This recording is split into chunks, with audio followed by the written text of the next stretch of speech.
Namastê, sou o mestre Alec Hoffer, você está no canal Shintoísmo Cristão e nós vamos hoje continuar a mensagem Paulo, Mestre dos Gentios. Essa é a segunda parte da mensagem, ela vai ter um subtítulo: Paulo, Mestre dos Gentios, o Anticristo. Vamos falar sobre o Anticristo. Tem muita bobagem. Aliás, o que é que um embromólogo fala que não é bobagem, né? Tem muita bobagem acerca desta figura, o Anticristo. E eu quero hoje explicar a vocês que têm nos acompanhado no nosso canal no YouTube quem é o Anticristo, o que é o Anticristo e principalmente o que será, o que haverá de ser o Anticristo. Primeira coisa a dizer é que o Anticristo não aparece no livro do Apocalipse. Esta palavra, Anticristo, não aparece no livro do Apocalipse. Ela aparece nas epístolas de João, tanto na primeira como na segunda epístola de João. As figuras que aparecem no Apocalipse são a primeira besta e a segunda besta. Nenhuma delas é chamada de Anticristo. Mais tarde, a segunda besta, lá do Apocalipse capítulo 13, é chamada de o falso profeta. Como eu disse outro dia, eu não vou entrar no mérito do Apocalipse, porque para isso a gente teria que gravar uma série. E gravaremos uma série de mensagens sobre o Apocalipse em breve.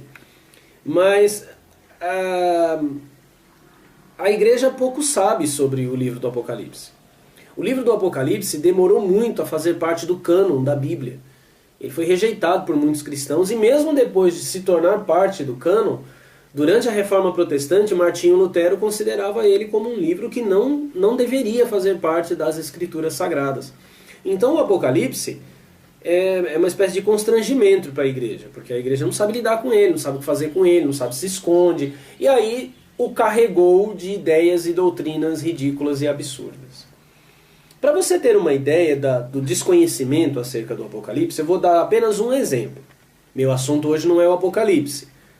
Não vamos discorrer sobre ele, mas apenas para que você perceba como que as pessoas não entendem o Apocalipse. No capítulo 11 do livro do Apocalipse, no último versículo do capítulo 11, diz que abriu-se o santuário de Deus no céu. E houveram vozes, trovões e relâmpagos. No capítulo 12, no verso 1 do capítulo 12, é dito que foi visto um grande sinal no céu, a saber, uma mulher vestida com o sol. Então, a leitura, o Apocalipse não tem imagens, né? Mas você já deve ter visto muitas ilustrações inspiradas no livro do Apocalipse na internet. Se você já viu aqueles livros chatos das Testemunhas de Jeová, né? Aqueles livros cansativos, com aquelas pessoas sorridentes no paraíso e tal, você já viu alguma ilustração sobre o livro do Apocalipse. Os adventistas adoram fazer ilustrações sobre o livro do Apocalipse. Então, que imagem você tem? Quando esse templo se abre no céu, você pensa que é o templo de Deus, de Israel. Porque é assim que se retratam. Anjos vestidos com roupas sacerdotais, né? Os anjos são retratados assim. O templo é assim retratado. Mas não tem nada a ver. Esse templo que se abre no céu é o sol. Esse é o templo de Deus. Esse é o sol. Tanto que o capítulo seguinte mostra que abriu o templo, a Arca da Aliança foi vista lá dentro, ou seja, o receptáculo do pacto. Não é porque ele usa a linguagem do Antigo Testamento, porque trata-se de um judeu cristão escrevendo, não é porque ele usa a linguagem do Antigo Testamento que eu devo tornar os símbolos do Apocalipse literais. Então aparece a arca, eu penso na arca, a arca está no céu. Como que a arca foi parar no céu? Essa arca é a própria mulher, porque aparece a arca, mas no capítulo 12, no verso 1, aparece a mulher vestida com o sol. Ela está vestida com o sol porque se abriu o templo e João, o vidente João, que não é o mesmo João das epístolas, ele está vendo a mulher dentro do sol. Mais tarde, mais adiante no livro do Apocalipse, deste mesmo santuário saem anjos com as taças da ira de Deus. Essas taças da ira de Deus não são... É só você pensar, como é que pode haver uma taça com ira? Você encher um copo de raiva? Como que enche um copo com raiva? É óbvio que a taça é simbólica, que a ira é simbólica. Estes anjos saem do sol trazendo taças da ira, mas esta ira de Deus vem para purificar a terra. O livro do Apocalipse não é um livro do fim do mundo. O livro do Apocalipse descreve a transformação alquímica dos elementos do mundo e do nosso sistema solar. Só daí já deu uma fogueira boa, né? Eu estou falando de alquimia na Bíblia, estou falando de outros planetas. Então, o livro do Apocalipse tem toda essa amplitude, mas falaremos disso outro dia. Na verdade, o nosso assunto é o anticristo, Paulo, apóstolo dos gentios, ou mestre dos gentios, e eu quis dizer que no Apocalipse o termo anticristo não aparece.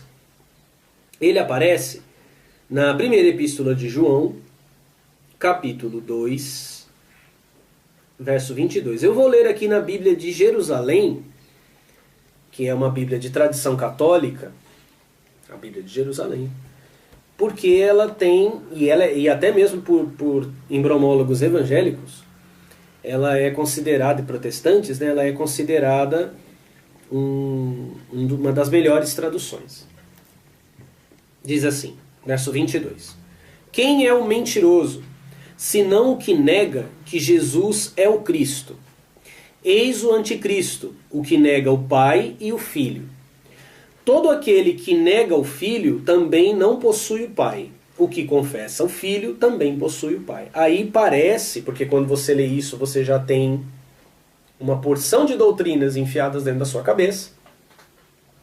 E parece que você entendeu o que eu li. O anticristo nega o Filho, porque ele é inimigo do Filho, né? E quem negar o Filho não vai ter o Pai. Parece muito simples, mas não é. Eu devo lembrar a você que Paulo falou justamente com Pedro, Tiago e João. Ele fala isso na sua carta aos Gálatas. Expôs a eles o Evangelho. Agora, qual a opinião de Pedro sobre o Evangelho que Paulo havia recebido? Segunda Epístola de Pedro, capítulo 3, versículos 14, 15 e 16. Pedro chama Paulo de amado irmão. Ele chama, mas ele diz que Paulo escreveu coisas difíceis de compreender. Quer dizer, Pedro não entendeu o que Paulo escreveu. Mas ele leu as epístolas de Paulo. As epístolas de Judas, João, Tiago e Pedro foram escritas todas elas após as epístolas de Paulo. Paulo é o primeiro autor do Novo Testamento, primeiro escritor. Os evangelhos e Atos dos Apóstolos também foram escritos depois das epístolas de Paulo. Este anticristo a quem João se refere aqui é Paulo. É Paulo. A palavra, esse prefixo, esse anti, para nós é muito claro, né? Anti é que se opõe. Mas no grego ele tem dois sentidos. Ele tanto é o que se opõe, como aquele que fica no lugar de, o que substitui. Por exemplo, a partir de João, Evangelho de João, capítulo 14, Jesus começa a prometer um consolador, ou um fortificador, um ajudador, que ficará no lugar dele. Eu posso dizer que este ajudador é um anticristo. É o que fica no lugar de Cristo. Quando ele diz, veja o que João diz, o mentiroso é o que nega que Jesus é o Cristo. Aí nós pensamos, ele nega que Jesus é o Cristo, ou seja, ele nega que Jesus é o ungido. Não é. Não é isso que está sendo escrito aqui. Este termo Cristo significa o ungido. Paulo, quando se refere a Cristo, não diz Jesus Cristo. Paulo sempre usa o termo Cristo, Jesus. Que diferença faz? Faz muita. Ele coloca o título messiânico à frente do homem Jesus, ou seja, Cristo é mais importante do que Jesus. Jesus foi o Cristo. Jesus, homem, foi o Cristo. Quem ressuscitará, quem voltará à terra é o Cristo, não Jesus. Por isso que Jesus disse aos discípulos no Evangelho de João, vocês não me verão mais. Então, se Jesus era negro, japonês, loiro, com a cara magricela, nós não veremos mais. o Cristo volta, não Jesus. Porque Cristo, que significa ungido, é um título que cabe a muitos. No Antigo Testamento houveram muitos Cristos. Davi foi ungido e recebeu o Espírito do Antigo Testamento. Ou seja, foi ungido, virou Cristo. Os profetas, os sacerdotes, a unção, o derramar do óleo na cabeça, tornava alguém ungido. Ungido significa Cristo. Então Cristo Jesus, ou seja, aquele que tem a unção verdadeira, e eu falarei dessa unção verdadeira muito em breve, se preparem, quem avisa amigo é, hein? Vamos fazer uma série de mensagens gravadas sobre Jesus e Maria Madalena. E aí você vai entender quando, como e por que Jesus se tornou o Cristo. Com uma unção diferente, não é a unção do Antigo Testamento. Então ele diz que Jesus é o Cristo. Agora, para os apóstolos, o ser Cristo vem depois de Jesus. E é disso que ele está falando. Ele está falando de alguém que nega que Jesus é o Cristo. Ah, mas Paulo nega que Jesus é o Cristo? Se você ler 1 Coríntios capítulo 15, Paulo se refere sempre à ressurreição do Cristo. A parousia quer dizer manifestação gloriosa, não é só vinda. Do Cristo. Ele fala que Cristo ressuscitou dos mortos. Ele, inclusive, em 1 Coríntios capítulo 15, versículo 45, falando sobre o Cristo, se você ler o texto todo, você vai ver que ele não menciona o nome de Jesus. Ele só fala do Cristo. Ele diz, assim também está escrito, o primeiro homem foi feito em alma vivente, o primeiro Adão, o primeiro homem Adão. O último Adão em espírito vivificante. Então, Paulo diz que este Cristo é um espírito. Este espírito do Cristo esteve em Jesus. Ele esteve em Jesus. Ele não está mais em Jesus. Ele estará um dia em outro. Isso foi o que Jesus disse aos seus apóstolos e disse que eles não eram capazes de compreender. Ele ainda disse, eu tenho muita coisa para dizer, mas vocês não suportariam. Toda a epístola de João é escrita para combater o pensamento desse homem. Se você ler todo o capítulo de 1 João capítulo 2, você vai ver que ele menciona que esses anticristos, ou seja, esses que querem ficar no lugar de Jesus, eles eram dos nossos, eram do nosso meio, mas não são mais. Quer dizer, eram cristãos, mas não são mais cristãos do ponto de vista de João. Então João pensa assim, qual é o pensamento de João? Jesus é o Cristo. Não o Cristo esteve em Jesus. Então todo mundo que disser que o Cristo esteve em Jesus é inimigo de Cristo. Está tentando usurpar o lugar de Cristo e não tem o Pai. Este é o pensamento de João. Devo lembrar a vocês que Paulo, escrevendo em Gálatas, disse que conversou com os 3 apóstolos, não 12, 3, e disse assim, olha, eles não me acrescentaram nada. Não acrescentaram nada à minha vida. É mais ou menos como você ligar num programa evangélico. O que ele vai acrescentar, se você vê um programa da Universal, da Plenitude, da Igreja da Graça, o que ele vai te acrescentar é raiva e burrice. Se você for uma pessoa que pensa raiva. Se você for mais um da manada, você só vai ficar mais burro. No capítulo 4 de 1 João, ele fala abertamente sobre isso. Versículo 2 do capítulo 4. Nisto reconheceis o Espírito de Deus. Todo espírito que confessa que Jesus Cristo veio na carne é de Deus. Esse Jesus Cristo vir na carne não é uma referência ao nascimento de Jesus. Voltamos a 1 Coríntios capítulo 15. Paulo, no capítulo 15, está falando de ressurreição dos mortos. E defendendo a ressurreição de Cristo. Observação rápida. Se você ler as epístolas dos apóstolos, eles não tratam da ressurreição. Porque na cabeça deles a ressurreição era nada mais nada menos que um cadáver levantando. Um morto que estava morto e levantou. Se fosse assim, a ressurreição de Jesus não teria singularidade nenhuma. Porque Lázaro ressuscitou antes dele. Porque segundo o Evangelho de Mateus, muitos mortos ressuscitaram quando Jesus foi crucificado. Paulo, ao contrário, diz que Jesus é a primícia dos que dormem. Quer dizer, Jesus ressuscita com este ser espiritual. Aliás, que o Cristo é a ressurreição deste ser espiritual. Quando ele diz que Jesus Cristo veio na carne, ele não está falando do nascimento. Ele está falando da ressurreição. Ou seja, qualquer que nega que Jesus ressuscitou na carne, ele não é de Deus. Porque ele diz, quem confessa que Jesus Cristo veio na carne é de Deus. Aí depois ele diz, e todo espírito que não confessa Jesus, no verso 3. Segura aí que eu volto no verso 3 daqui a pouco. E todo espírito que não confessa Jesus não é de Deus. É este o espírito do anticristo. De novo, o anticristo. Esse versículo 3, todo espírito que não confessa Jesus, não é, o que é confessar Jesus? Aí você vê cenários ridículos. Gente que diz que está endemoniada numa igreja que não consegue falar o nome de Jesus. Ah, vá, que besteira, né? Que bobagem, que mentira. Agora, uma das variantes textuais o que é? Nós temos inúmeros manuscritos do Novo Testamento. Muitos. E eles têm muitas variantes textuais, ou seja, um texto está escrito uma coisa, no outro está escrito uma outra coisa. Quando o tradutor apanha a Bíblia para fazer uma tradução para o português, para o inglês, para o japonês, para qualquer língua, ele faz uma escolha.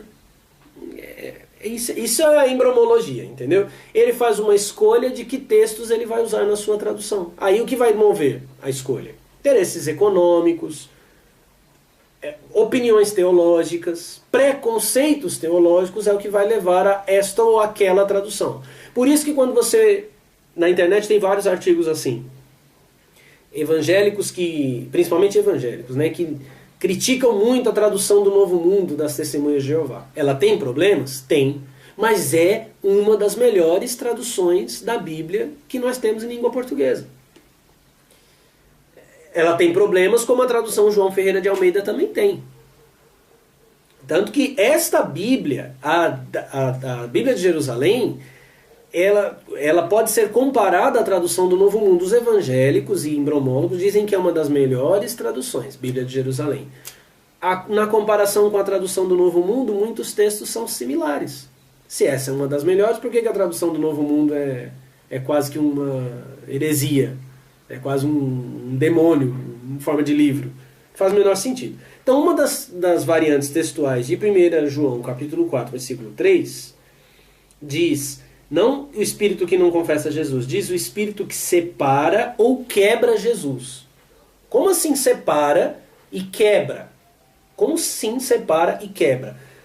Divide a natureza ou divide a manifestação de Jesus. Separa Jesus tanto da sua carne como da sua primeira vinda. Isto é uma fala direta ao apóstolo Paulo. Vou ler para vocês Romanos capítulo 7. Agora eu vou ler na tradução João Ferreira de Almeida. Romanos capítulo 7, verso 4. Assim, meus irmãos, também vós estáis mortos para a lei pelo corpo de Cristo, para que sejais de outro, daquele que ressuscitou de entre os mortos. Veja o que ele está dizendo. Não disse o corpo de Jesus, disse o corpo de Cristo, ou seja, a morte de Jesus, enquanto Cristo estava nele, é aquela morte que redimiu as pessoas da lei. Mas este projeto divino só se consuma quando o Cristo manifestar-se em outro.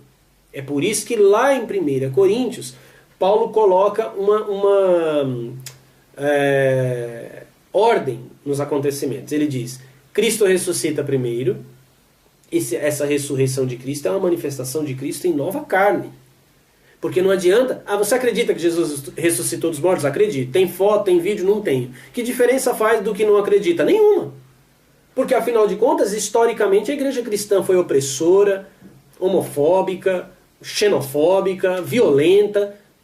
Acreditar que Jesus ressuscitou dos mortos fez que diferença para a igreja? Em todas as suas expressões. Católica, evangélica, ortodoxa, protestante. Que diferença fez? Não fez deles pessoas melhores. Então essa ressurreição de Cristo, ela é algo que está separado no tempo daquele acontecimento há 2000 anos. O que Paulo viu, o que mesmo os apóstolos viram, foi a ressurreição de Cristo, mas que se manifestaria naquilo que Paulo chama de o dia de Cristo. Não o dia de Jesus, o dia de Cristo. Você, embriomólogo que está aí com o ventre queimando de raiva do que eu estou falando, lembre-se que você não estuda Jesuslogia, né, quando vai para o seminário. Você estuda Cristologia. Cristologia. Então você que não estuda, se você não estuda Jesuslogia, você estuda Cristologia, o Cristo é o Deus que estava em Jesus. Ah, porque o herege disse isso que você está dizendo.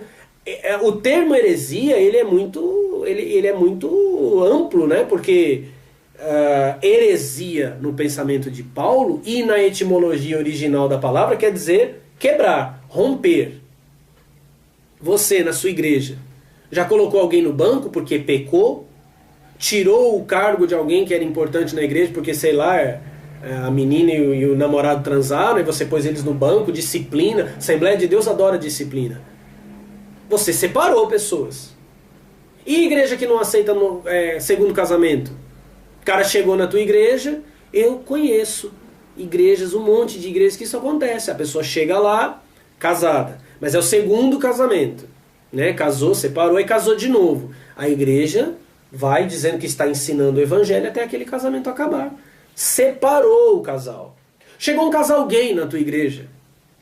Ele fica lá, você deixa ele lá, de boa. Você não vai dizer que é pecado, você não vai dizer que ele está cometendo uma abominação. Separou, isto é heresia. Este é o sentido da palavra heresia. Tem nada a ver com ensinamentos divergentes. Então não importa que hereges, na linguagem embromológica, falaram que o Cristo desceu sobre Jesus. Essa é a verdade. A ressurreição do Cristo será o ressurgimento num homem, num ser humano de carne e osso. Por isso que o Apocalipse diz que todo olho verá.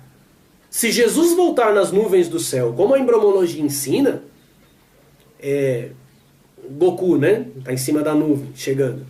Se ele voltar em forma de Goku, se ele chegar no Brasil, quem está no Canadá não vê. Como é que todo olho verá? Ou verá na TV? Não, mas vocês dizem que vai ser um abrir e fechar de olhos. Então não tem como ninguém gravar isso. Correto? Ou não? Estou falando besteira. É que vocês que não conhecem suas doutrinas. Então, quando o João fala de alguém que quebra Jesus, ele está dizendo alguém que separa as manifestações. E essa é toda a linguagem de Paulo em 1 Coríntios capítulo 15. Daqui a pouco eu vou voltar à ordem, que eu até esqueci disso. Primeiro Cristo ressuscita, aí Cristo ressuscita os que são seus. Esses que são de Cristo, eles estarão vivos em novos corpos de carne. Estou falando, sim, de reencarnação. Eles estarão vivos em novos corpos de carne para serem tomados e transformados por Cristo na sua segunda vinda. Você lembra, já deve ter ouvido essa história, né? Jesus está discutindo com os fariseus, aí ele fala assim, se a rainha, a princesa de Tiro, a rainha de Sabá, estivesse viva, agora ela condenaria vocês, porque ela veio de longe para ouvir a sabedoria de Salomão e eu sou maior que Salomão. Mas Jesus não fala só isso. Ele diz assim, naquele dia ela se levantará e condenará esta geração. Ele fala de Sodoma e Gomorra. Ele diz, naquele dia Sodoma e Gomorra se levantará para condenar esta geração. Jesus está apontando àqueles que o estão ouvindo e que não acreditam nele e dizendo que vai chegar um dia, aquele dia é o dia de Cristo. Os que morreram em Sodoma e Gomorra, rainha de Tiro, os fariseus que negaram Jesus, todos estarão encarnados de novo. Esse é o dia do julgamento. E quando o Cristo descer outra vez sobre um homem, que para muitos será o anticristo, de certa forma será, porque anti quer dizer no lugar de. Né? Observe que os fariseus e judeus tinham escrituras do Antigo Testamento, mas eles não viram nem souberam do nascimento de Jesus. Eles nem sabiam, e o negaram, e o rejeitaram, e eram os especialistas em Bíblia.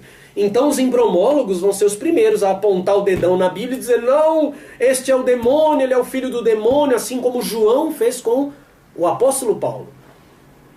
Porque na cabeça dele, ele quebrava Jesus. E quebrava.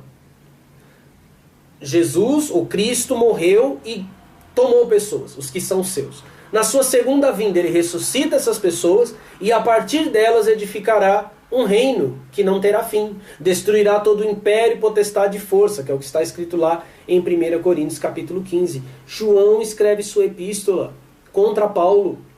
Se você continuar a leitura do capítulo 4, ele vai dizer, João fala no versículo 12, ninguém jamais viu a Deus. Ele está falando de Paulo, porque Paulo conta que viu Jesus.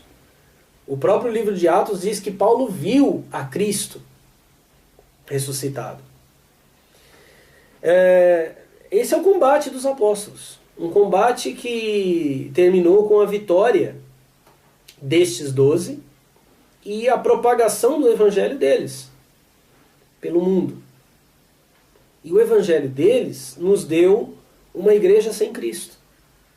Ela pode ter até Jesus pendurado numa cruz, né? Ou até no pescoço as pessoas carregam esse Jesus morto. Mas ela não tem o Cristo. Não tem o Cristo. A ressurreição de Cristo é a ressurreição desse Espírito divino. E esse Espírito divino não esteve apenas em Jesus. Ele esteve em Shakyamuni, o Buda, chamado Buda. Ele esteve em Krishna, na Índia. Ele esteve em vários lugares da Terra, em vários pontos do planeta, sempre chamando os homens ao conhecimento, que é o que Paulo diz.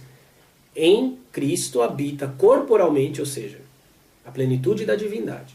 Quando ele está no corpo, o pleno Deus está na Terra. Quando não está, a plenitude da divindade não está presente. É por isso que ele fala a Timóteo que não há mediador entre Deus e os homens, senão Jesus Cristo. Aí sim ele fala Jesus Cristo, homem, ou seja, Jesus humano, Jesus quando está encarnado, Jesus, o Cristo encarnado. Sem esse Cristo encarnado, não há mediação, não há contato com o divino. Paulo também diz que em Cristo habita a plenitude da ciência. Quer dizer, os cristãos não deveriam ser pessoas burras.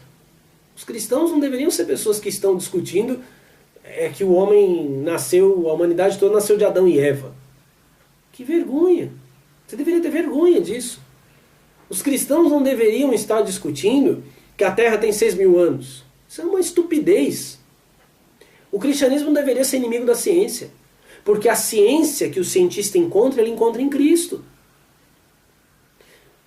E a verdade espiritual que os místicos e religiosos encontram, eles encontram em Cristo. Toda a verdade é Cristo, toda a verdade vem de Cristo. Quando Jesus diz, porque o Cristo está nele, eu sou o caminho, a verdade e a vida, é toda a verdade, ele não especifica uma verdade. A verdade da igreja cristã, a verdade do religioso, ele é a verdade, não Jesus.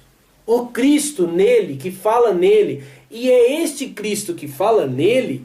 Por isso que Jesus diz assim, eu sou o caminho, a verdade e a vida, ninguém vem ao Pai, quer dizer, o Pai está nele. Outra acusação de João aqui, que quem nega o Filho não tem o Pai, porque ele achava, quando Paulo estava falando, que como Paulo ensinava que o Pai estava em Cristo, e esse era o ensinamento de Jesus, o Pai estava nele, esse Cristo é o Pai, é o seu e o meu Pai. Ele pensava que isso era a mesma coisa de dizer que Jesus e o Pai eram o mesmo. Não, eles não eram o mesmo. Por isso que Jesus diz eu e o Pai, ou seja, eu, Jesus, o homem Jesus, e o Pai que está em mim, somos um. São dois que se tornam um. Mas quem falava em Jesus era o Pai, era o Cristo, era o Espírito que criou, que deu vida a todos os homens e mulheres na Terra. Esse é o verdadeiro evangelho. Esse evangelho ficou oculto. Esse evangelho foi escondido, esse evangelho foi combatido, amaldiçoado, condenado. Veja que o próprio Pedro diz que não entende o que Paulo escreve. E um monte de gente vai nem querer ouvir o que eu estou falando, porque não é assim, porque o meu pastor fala que está na mesma categoria de Pedro.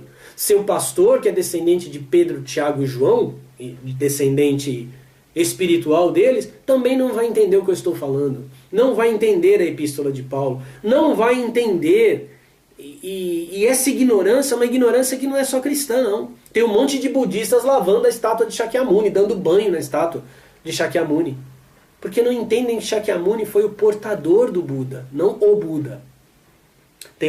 Os Hare Krishnas dão banho na estátua de Krishna. Porque não entendem, porque não têm olhos espirituais para ver, nem ouvidos espirituais para ouvir, estão cegos com as doutrinas enganadoras dos líderes. Estou falando agora com os Hare Krishnas, gente dedicada, bonita, que poderia fazer tanto pelo mundo, que está aí para lá e para cá vendendo livrinho, mudando de nome, com roupa malucada. O cara nasceu no Brasil vestindo roupa indiana. Não é nem porque é estiloso, é só porque a religião manda. Krishna foi o portador do Cristo, do Verbo de Deus. O corpo de Krishna portou este Verbo de Deus. Este Espírito que Jesus na cruz entrega novamente ao Pai, para que agora seja enviado de novo. Mas para João, esse Espírito é o Espírito do erro. É o Espírito da mentira. porque eles se consideravam donos da mensagem de Jesus. Não cai nessa. Não cai nessa. Ninguém é dono da verdade de Jesus. Quando o Cristo se manifestar, se você tiver na conversa dos imbromólogos, você vai chamar ele de demônio. Vai entrar no grupinho dos fariseus. Deixa eu mostrar aqui. João fala lá que Paulo... que o anticristo já estava na terra. Vamos ver as palavras de Paulo sobre um assunto similar. 2 Tessalonicenses, eu vou terminar com isso, tá? Porque você pode agora estar pensando. Mas na igreja fulano de tal acontece tanto milagre. Primeiro, você não sabe se é milagre. Né? Você está lá, você conhece a pessoa? Só porque apareceu na TV é verdade. Né? Mas não tem verdade maior que Big Brother, né? Não é verdade? Acorda, não é porque está falando na TV, não é porque o cara está vendendo milagre que é milagre mesmo. Não duvide da maldade das pessoas. Da falta de escrúpulos das pessoas. Bom, mas em 2 Tessalonicenses capítulo 2, supondo que sejam milagres mesmo, olha o que Paulo fala. Paulo está falando do homem da iniquidade. Iniquidade é a quebra da lei. Então é assim. Para você saber quem é o homem da iniquidade, você vai ouvir ele dizer assim: eu peco e sou perdoado. Nós somos pecadores perdoados. Isso é o homem da iniquidade. Porque ele está dizendo que está debaixo da lei, que faz o que você faz. Por exemplo, para evangélicos e católicos, a homossexualidade é uma abominação. Aí o rapaz é gay, mas ele está na igreja. A menina é lésbica, mas está na igreja. Aí ela está lá, resistindo à tentação. Aí um dia ela cai. Transa com a menina, ou o cara transa com o cara. Aí ele vai lá, pede perdão, toma ceia, tá limpo. Não vai ser condenado ao inferno. Agora você, que não é evangélico, e você que não é evangélica, que não tem os produtos de limpeza evangélicos, água de batismo, suquinho de uva da Santa Ceia, ou não tem o confessionário do padre, você vai ser condenado. É isso que eles dizem. Cometeu o mesmo pecado que você. Mas ele, beleza, ele tem um colê com Deus ali, e Deus é um juiz corrupto, que julga, que faz acepção de pessoas. Aí esse é evangélico. Esse se dá o dízimo, então esse, beleza, perdoado. Você não. Não, você não, está condenado. Isso é um homem do pecado. Ele diz que tem pecado e que ele pode pecar. É o homem da iniquidade. E Paulo fala assim em versículo 7 de 2 Tessalonicenses 2. Porque já o mistério da injustiça opera. Somente há um que agora resiste até que do meio seja tirado. Esse um é Paulo. Para João ele é o anticristo. Paulo está dizendo o seguinte, eu vou ilustrar, tá? Paulo está dizendo assim, olha, enquanto eu estou aqui, o Espírito de Cristo que está em mim controla um pouco esses caras. Um pouco, porque os caras aprontavam muito. Quando eu morrer, já era. Quando eu morrer, eles vão vender prego da cruz, eles vão vender indulgências. Depois que eu morrer, eles vão aparecer na TV falando dá ou desce, aqui na igreja fulana de tal, ou dá ou desce, e as pessoas vão continuar lá, vão continuar seguindo esse bispo até o ponto dele construir um mega templo no Brás e chamar de Templo de Salomão, mesmo o cara sabendo, aqui na igreja tal, ou dá ou desce. Quer dizer, não é só eles corruptos, o povo corrupto também. Eles vão colocar pessoas nos seus altares dizendo que são pais de santo, o cara vestido com camisa de pirueiro, mas ele é pai de santo, foi lá para desafiar o apóstolo tal, está na internet. Se você digitar aí, você vai saber de quem eu estou falando. E o cara vai fazer aquele teatro todo e tal. Eles vão perder a vergonha. Eles vão vender objetos sagrados, eles vão se envenenar, eles vão mentir, eles vão perseguir. Paulo está dizendo, enquanto eu estou aqui eu vou resistir. Quando eu sair, se cuida, porque o bicho vai pegar. Então será revelado o iníquo. Quer dizer, eles vão mostrar quem são mesmo. A quem o Senhor é o Cristo, desfará pelo assopro. Na verdade, é espírito da sua boca. E aniquilará pelo esplendor da sua vinda ou da sua manifestação. Então ele está dizendo aqui que esse sistema nojento, que se você ligar o rádio agora, você vai ver. É sempre a mesma história. Não deixe este programa sair do ar. Nós precisamos de 300 valentes com R$1.000. Nós precisamos de 600 valentes com R$1.500. Aí o cara tá no rádio, você acha que deu 300? Deu muito mais, ele devolveu o que cedeu. Gente, é perturbador o que acontece. Então esse é o iníquo. Ele diz que pelo espírito da boca o Senhor os destruirá. Não é que vai matar ninguém. Ele só vai condená-los. E vai aniquilar pela sua manifestação. Quer dizer, quando ele se manifestar, as pessoas vão olhar para ele e para eles e vão ver a diferença e seguirão ele. Aí Paulo fala aqui sobre os milagres. A esse o iníquo, cuja vinda é segundo a eficácia de Satanás com todo o poder e sinais e prodígios de mentira. Então, acontece milagre. Considerando que não é farsa, considerando que não é teatro, é milagre? Isso não quer dizer nada, porque ele diz que este iníquo virá com poder, sinais e prodígios da mentira. Porque são curas e sinais, mas que não levam à verdade. Levam para Israel. Levam para o Muro das Lamentações. Levam para a água nojenta do Rio Jordão. Aí o cara fala do rio Ganges, né, na Índia. O Rio Jordão é escroto também. Você evangélico que está me ouvindo, que viajou para Israel e batizou, sabe do que eu estou falando, daquele rio cheio de lama. Aí o cara vai trazer água do Mar Morto. O que eu quero com a água do Mar Morto? Para fazer ungir as pessoas. Aí acontece um milagre. Claro, é o poder de Satanás, de Jeová, do Deus do Antigo Testamento. E com todo o engano da injustiça para os que perecem, porque não receberam o amor da verdade para se salvarem. Amor da verdade. Eu termino falando disso. Eu estou apresentando a você o que está na Bíblia aí na sua mão, mas que se alguém não mostra, a gente não vê. Né? A gente passa despercebido. Eu estou te mostrando a verdade. Quem não amar a verdade vai ser enganado por estes sinais. Pelo iníquo. E não vai receber a Cristo quando ele chegar. Então, eu te peço do meu coração, queira amar a verdade. Queira, deseje amar o que deve ser amado, a verdade. Porque se você não amar a verdade, esse engano vai cair sobre teus olhos e você vai ser destruído. Não por Deus, não pelo Pai, não pelo Cristo. Você será destruído por Satanás. E aonde está Satanás? Na igreja evangélica mais próxima da sua casa. A católica também. Tá? Você vai entrar lá, você vai ver Jesus morto. Você acha que aquilo é o quê? Qual que eu fiz com ele? Acabei com ele. Jesus não foi crucificado pelo Pai. O sangue de Jesus não foi derramado para o Pai. O Apocalipse diz que com o sangue ele comprou. Como assim comprou? Comprou os que estavam presos na lei. Então o sangue de Jesus foi derramado para Jeová, em lugar do teu e do meu sangue, para nos tirar das mãos dele. Aí você volta para a igreja, vai dar dízimo e fazer jejum. Viver como escravo. Viver iludido. Ame a verdade. Ame a verdade para que quando Cristo se manifestar, você o reconheça. Você possa vê-lo e não combater contra ele. Isso é o que eu desejo para mim e é o que eu desejo para cada um de vocês. Então, grava aí. Olha lá, hein? Se ama a verdade, curte o vídeo. Se ama a verdade, se inscreva no canal, porque tem muita coisa para falar. Em breve, hein?